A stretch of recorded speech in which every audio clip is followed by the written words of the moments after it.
जय हिंद प्यारे विद्यार्थियों, स्वागत है आपका एक ही लक्ष्य कॉम्पिटिशन एकेडमी में। मैं विनोद परमार आप सभी का हार्दिक स्वागत करता हूं। प्यारे अग्निवीरों, प्यारे विद्यार्थियों, जैसा कि आप सब जानते हैं कि अभी आपका एग्ज़ाम होने आए हैं इंडियन आर्मी का, और हम इसी को लेकर आपके सामने रोज़ाना एक प्रैक्टिस सेट आपके सामने लेकर आ रहे हैं। तो आइए हम आज के प्रैक्टिस सेट को आगे बढ़ाते हैं। प्यारे विद्यार्थियों, आज हम देखते हैं अगले सेट तरफ में, जो कि हमारा जीके का रहेगा। देखिएगा, पहला प्रश्न है हमारा जीके में, संयुक्त राष्ट्र संघ का मुख्यालय कहाँ पर है? तो प्यारे बच्चों, संयुक्त राष्ट्र संघ मतलब यूएनओ, यूनाइटेड नेशंस ऑर्गेनाइजेशन, इसका जो मुख्यालय है वो आपका न्यूयॉर्क में। देखिएगा, न्यूयॉर्क, तो न्यू यानी UNO पल्ले पड़ गया आपका न्यूयॉर्क में। न्यूयॉर्क कहाँ पे? आपका अमेरिका में आता है, ये आपको ध्यान रखना है। अमेरिका का शहर है न्यूयॉर्क, ठीक है ना? ठीक, जो कि हडसन नदी पर बसा हुआ है। क्लियर? तो यूएनओ प्यारे बच्चों जो हैं, इसकी स्थापना 24 अक्टूबर 1945 को हुई थी। और इसमें आपकी परीक्षा में एक बहुत महत्वपूर्ण प्रश्न पूछा जाता है कि यूएनओ के जो आपके अंग होते हैं, उन अंग में एक इम्पॉर्टेंट अंग होता है सुरक्षा परिषद। तो यूएनओ के सुरक्षा परिषद जो आपका होता है अंग, इसमें कुल देश कितने होते हैं? तो कुल सदस्य देश होते हैं सब 15। क्लियर ना? तो 15 देश जो है दुनिया की सुरक्षा करने का दायित्व तो अपने हाथों में लेते हैं, ठीक है ना? उनमें आपको देखना है कि 5 देश आपके स्थायी होते हैं और 10 कैसे आपके अस्थायी होते हैं। वेरी वेरी इंपॉर्टेंट, 5 कैसे होते हैं आपके स्थायी और 10 अस्थायी होते हैं। ये अपने आप में इंपॉर्टेंट है। क्लियर ना? चलेगा, यह जाएगा। तो 5 देश आपके स्थायी होते हैं, उन्हें बोलेंगे फ्रेश। फ्रांस, रूस, अमेरिका, चाइना और आपका इंग्लैंड। क्लियर ना? ये देश आपके होते हैं, ठीक है ना? और 10 देश आपके अस्थायी होते हैं, जो कि 2-2 साल के लिए चुने जाते हैं, ठीक है ना? चलेगा, आगे बढ़ते हैं हम लोग। तो ये प्रश्न आपका वेरी वेरी इंपॉर्टेंट है। क्लियर ना? चलेगा। अब आपसे मान लो उसने पूछा कि जो यूएनओ है उसके महासचिव कौन है, तो आपको ध्यान रखना है, ठीक है ना? ये जो है आपके, है ना, ये एंटोनियो है, एंटोनियो गुटेनबर्ग करके हैं। ये क्या है बताएं? आपके पुर्तगाल के पूर्व प्रधानमंत्री थे। ये यूएनओ के वर्तमान में महासचिव है, ये आपको ध्यान रखना है। अगला प्रश्न है हमारा, अब देखो पेरिस क्या? तो पेरिस में प्यारे बच्चों, पेरिस जो है आपका वो फ्रांस की राजधानी है। और पेरिस जो है आपका सीन नदी पर बसा हुआ है। और जो पेरिस है, इसमें यूनेस्को का मुख्यालय, किसका बताएं? यूनेस्को। तो यूनेस्को जो है इसका मुख्यालय कहाँ पर है बच्चों? इसका मुख्यालय आपका कहाँ पे? तो ये आएगा कहाँ? पेरिस में। ये वेरी वेरी इंपॉर्टेंट है। अगला प्रश्न है हमारा, अगला जेनेवा। तो आपको याद होना चाहिए, दुनिया के अधिकतर जो अंतर्राष्ट्रीय संगठन है उनके मुख्यालय कहाँ पर है? जेनेवा में। अब स्विट्जरलैंड की बात करें तो स्विट्जरलैंड तो आपका खुद एक शहर जो देश है अपने आप में, जिसकी राजधानी जिसमें कि आपका जेनेवा आता है, राजधानी बर्न आती है, ठीक है ना? तो जेनेवा में जैसे आपका WHO का मुख्यालय है, WTO का मुख्यालय है, ठीक, मतलब कि विश्व स्वास्थ्य संगठन का, विश्व आपका बैंक का मुख्यालय, सबका कहाँ पे? जेनेवा में आता है, ठीक है ना? जेनेवा जो कि स्विट्जरलैंड का आपका शहर है। क्लियर ना? आइए अगला प्रश्न है आपका, अंतर्राष्ट्रीय अहिंसा दिवस किस तारीख को मनाते हैं? तो प्यारे बच्चों, 2 अक्टूबर को अंतर्राष्ट्रीय अहिंसा दिवस मनाया जाता है, जो कि महात्मा गांधी के जन्मदिन पर आपका होता है। वेरी वेरी इंपॉर्टेंट है। क्लियर ना? लेकिन आपको साथ में ध्यान रखना, महात्मा गांधी को तो याद रखते हुए बहुत इनकी चर्चा होती है, अक्सर हमारी जेब में भी होते हैं, नोटों के ऊपर भी होते हैं ना। लेकिन आपको बताया, हमारे देश के दूसरे प्रधानमंत्री हुए लाल बहादुर शास्त्री, ठीक, वो जो थे आपके, ठीक है ना, उनका जन्मदिन भी इस दिन आता है, इसलिए आप उनको नहीं भूलना चाहिए। क्लियर ना? लाल बहादुर शास्त्री, जिनकी मृत्यु भारत के बाहर हुई थी, ताशकंद में हुई थी। आपसे पूछा जाएगा कि भारत के कौन से प्रधानमंत्री का निधन जो हुआ था भारत के बाहर हुआ था? तो लाल बहादुर शास्त्री जी का। क्लियर ना? ठीक, जो कि दूसरे प्रधानमंत्री थे। और आप सब जानते हो 1965 का भारत पाकिस्तान जो युद्ध हुआ था, वो हमने लाल बहादुर शास्त्री जी के नेतृत्व में, मतलब उनके प्रधानमंत्री के कार्यकाल के समय में हमने जीता था। क्लियर ना? वेरी वेरी इंपॉर्टेंट है। आगे आइएगा, 10 दिसंबर है। 10 दिसंबर को बच्चों अंतर्राष्ट्रीय मानव अधिकार दिवस मनाया जाता है।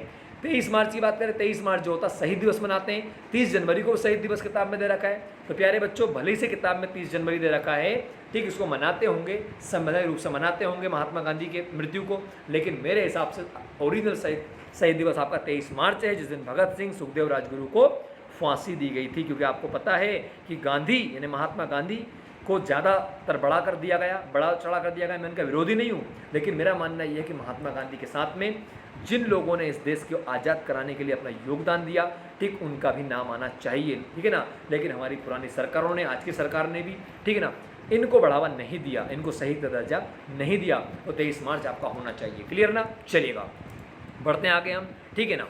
आगे बढ़ते हैं। अगला, पानीपत का तीसरा युद्ध किस वर्ष लड़ा गया था? तो प्यारे बच्चों, 1761 में पानीपत का तीसरा युद्ध लड़ा गया था। वेरी वेरी इंपॉर्टेंट है, आप देख पाएंगे। क्लियर ना? जो कि अफगानी शासक अहमद शाह अब्दाली और जो हमारे मराठा शासक थे सदाशिवराव, उनके बीच में युद्ध हुआ था। क्लियर ना?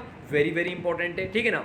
पानीपत का तीसरा। सर पानीपत क्या है? तो पानीपत हरियाणा में एक स्थान का नाम है, ठीक, जहाँ पर कि ये युद्ध लड़े गए थे। पानीपत का जो प्रथम युद्ध था वो सबसे पहले बाबर आया था, बाबर ने इब्राहिम लोदी को हराया था 1526 में, तब हुआ था।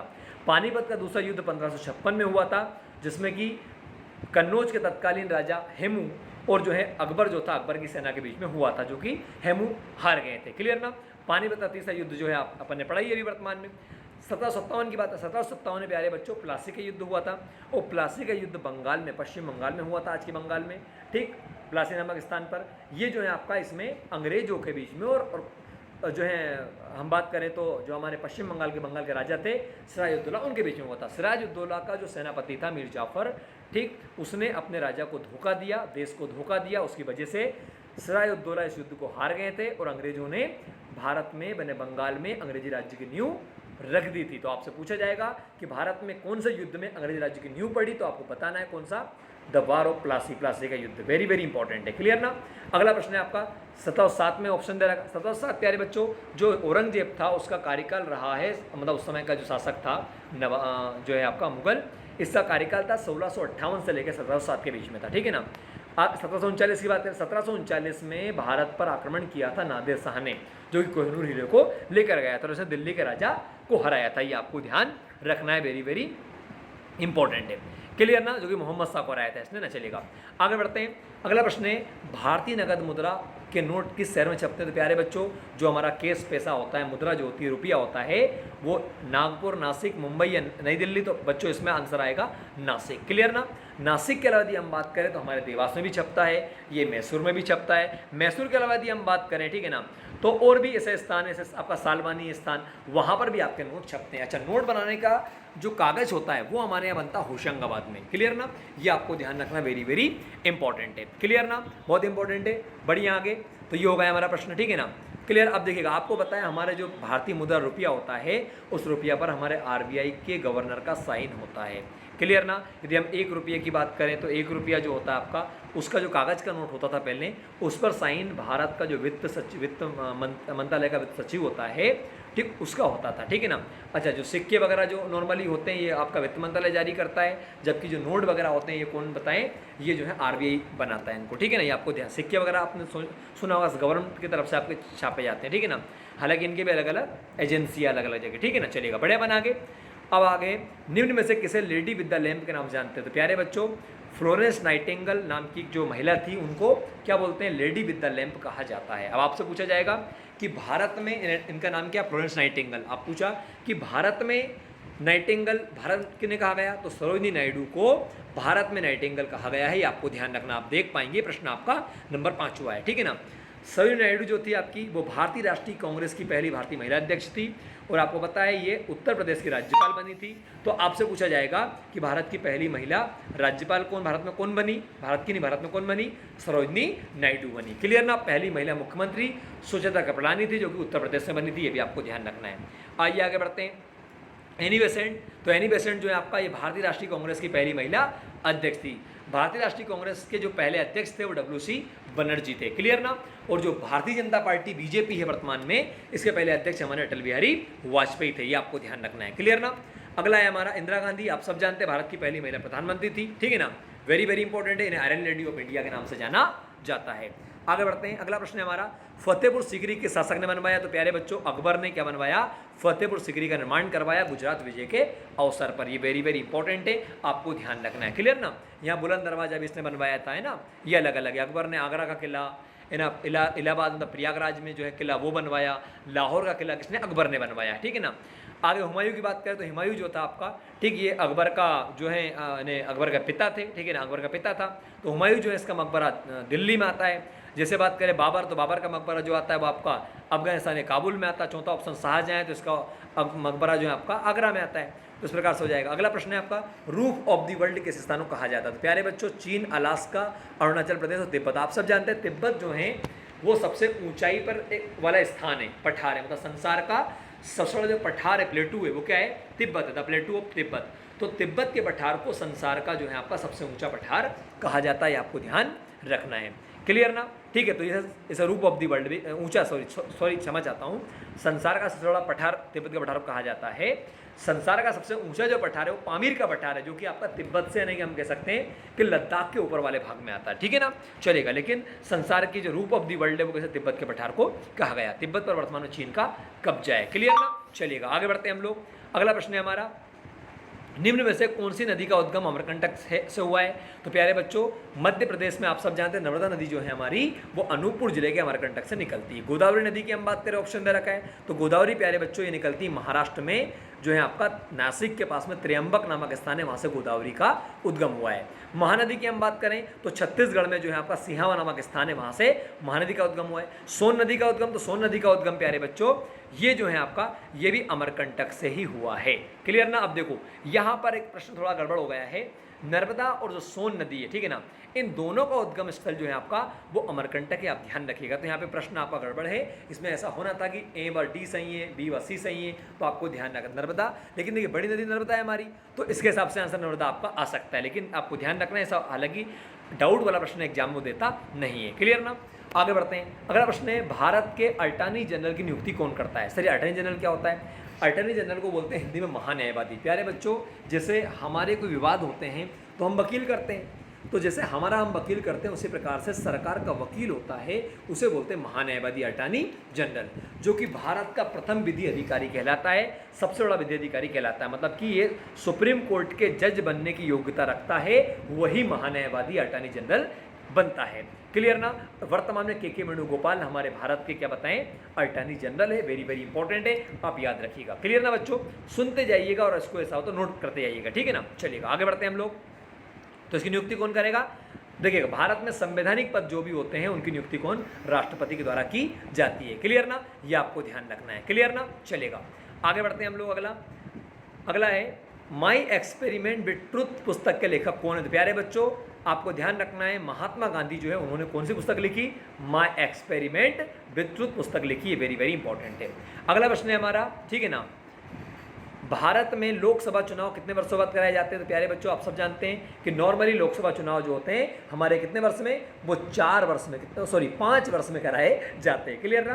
5 वर्ष के लिए लोकसभा के चुनाव होते हैं। हाँ, यदि प्रधानमंत्री को लगता है कि 5 वर्ष से पहले चुनाव करवाना है तो प्रधानमंत्री राष्ट्रपति को कह करके लोकसभा को भंग करवा सकते हैं। क्लियर ना? वेरी वेरी इंपॉर्टेंट है। क्लियर ना? चलेगा, आइए बढ़िया आगे बढ़ते हैं। अगला प्रश्न है हमारा, और लोकसभा आप सब जानते हैं कि हमारे जो संसद होती है उसके 3 अंग होते हैं, लोकसभा, राज्यसभा और एक कौन सा बताएं आपका? राष्ट्रपति। तो लोकसभा जो होता है उसे निम्न सदन कहते हैं, राज्यसभा को उच्च सदन बोलते हैं। राज्यसभा के जो मेंबर होते हैं उनका कार्यकाल 6 वर्ष का होता है, और लोकसभा के मेंबर का कार्यकाल, लोकसभा का कार्यकाल 5 साल का होता है। क्लियर ना? देखो, लोकसभा का कार्यकाल 5 वर्ष होता है और राज्यसभा का कार्यकाल नहीं है, राज्यसभा के सदस्यों का कार्यकाल 6 वर्ष का होता है, क्योंकि आपको सबको पता है कि हर 2 वर्ष में जो है 1/3 सदस्य इसके बदल जाते हैं। क्लियर ना? चलेगा, आगे बढ़ते हैं। अगला प्रश्न है हमारा, निम्न में से किसे अक्सर ब्लैक पर्ल कहा जाता है? तो प्यारे बच्चों, ब्राजील का खिलाड़ी है जो कि पेले, फुटबॉल खिलाड़ी है पेले को ब्लैक पर्ल के नाम से जाना जाता है। वेरी वेरी इंपॉर्टेंट है, ये इसका आंसर आ जाएगा। ठीक है ना? अगला है, भारतीय संसद के ऊपरी सदन को क्या कहते हैं? अभी बताया मैंने आपको, ऊपरी मतलब उच्च और निम्न मतलब नी। अब देखिएगा, ऊपरी और भाई उच्च और निम्न क्यों बोला? देखिएगा, लोकसभा के सांसद को हम वोट डालकर चुनते हैं, आपको पता है, 5 साल के लिए। लेकिन लोकसभा का जो सांसद बनने की योग्यता होती है, वो मतलब उम्र जो होती है वो कम से कम 25 साल होनी चाहिए। कितनी बताएं? जैसे आप आर्मी का फॉर्म डालते हो तो क्या दे रखा है कि आपकी उम्र 17.5 कम से कम होनी चाहिए, है ना? इधर आपका 21, पहले 23 थी। इसी प्रकार से आपको लोकसभा के सांसद का चुनाव लड़ना है तो आपकी उम्र कम से कम कितनी? 25 वर्ष होना चाहिए। जबकि राज्यसभा का सांसद आपको बनना है तो आपकी उम्र कितनी? 30 वर्ष होनी चाहिए। ठीक, तो इसीलिए देखिए, जिस वरिष्ठ किस में हुआ, जिसकी उम्र ज़्यादा होगी वरिष्ठ होगा, तो इसीलिए राज्यसभा को वरिष्ठों का सदन कहा जाता है, जबकि जो लोकसभा है वो आपका निम्न सदन है। पल्ले पड़ गया, वेरी वेरी इंपॉर्टेंट है। राज्यसभा में 245 सांसद है वर्तमान में, और लोकसभा में 543 सांसद है। क्लियर? राज्यसभा में 245 है और लोकसभा में 543 है। ठीक है ना?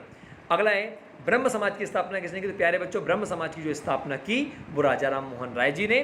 ठीक, कब? 1828 में की, आपको ध्यान रखना है। क्लियर ना?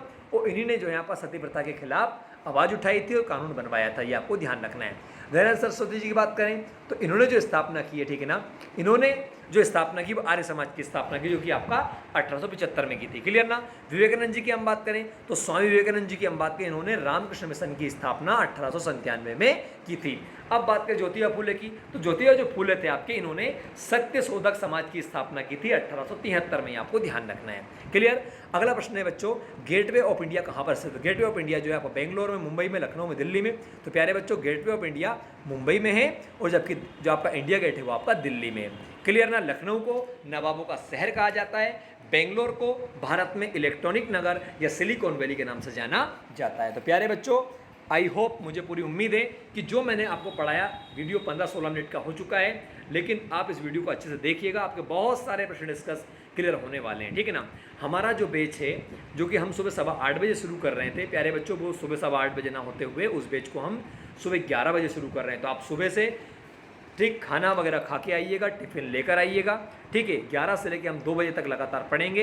पहला लेक्चर आपका साइंस का होगा, ठीक है, जो कि हमारे वीरेंद्र जी सर पढ़ाएंगे, जो कि बहुत ही आसान भाषा में आपको साइंस पढ़ाएंगे और एक एक प्रश्न आपका क्लियर करवाएंगे, ठीक है ना। मतलब आपको क्लास में ही याद करवाने की गारंटी मैं आपको देता हूँ, ठीक। वर्तमान में बहुत अच्छे तरीके से आपको साइंस क्लियर करवाएंगे, ठीक। सेकेंड लेक्चर आपका जो रहेगा मैथ्स का रहेगा, आदरणीय हमारे धर्मेंद्र जी सर पढ़ाएंगे। बहुत ही आसान विधि से आपको जो है मैथ्स पढ़ाया जाएगा, आपको 100% जो है एग्जाम में वो काम आएगा। तीसरा जो है लेक्चर आपका जीके का रहेगा, जो मैं आपको पढ़ाऊंगा। मैं रेगुलर आपसे ऑनलाइन तो डिस्कस कर ही रहा हूँ, लेकिन मैं क्लास में पढ़ाऊंगा, ठीक। तो 3 घंटे की आपकी क्लास रेगुलर आर्मी की ये रहेगी। इसके बाद शाम को पुनः एक बार और आपकी क्लास लगाई जाएगी, जो कि शाम को 7 बजे फिर से लगाएंगे, ठीक है ना। तो प्यारे बच्चों, आप आइए, विश्वास करिए, ठीक, क्योंकि पहले भी मैंने कई सारे विद्यार्थियों को पढ़ाया है और यहाँ सिलेक्शन दिए हैं, और मैंने केवल उन्हीं बच्चों के फ़ोटो लगाए हैं जिन बच्चों को मैंने पढ़ाया है, ठीक, जिनका सिलेक्शन दिया है। मैंने कहीं भी किसी रिश्तेदार से, किसी से लेकर फर्जी तरीके से कोई फ़ोटो नहीं लगाया है, ठीक। आप आइए, पढ़िए, विश्वास करिए, देखिए। तो आज का वीडियो हम यहीं पर रोकते हैं, मतलब इससे विराम देते हैं। धन्यवाद प्यारे बच्चों, ठीक है ना। जय हिंद, जय माँ भारती, जय श्री राम।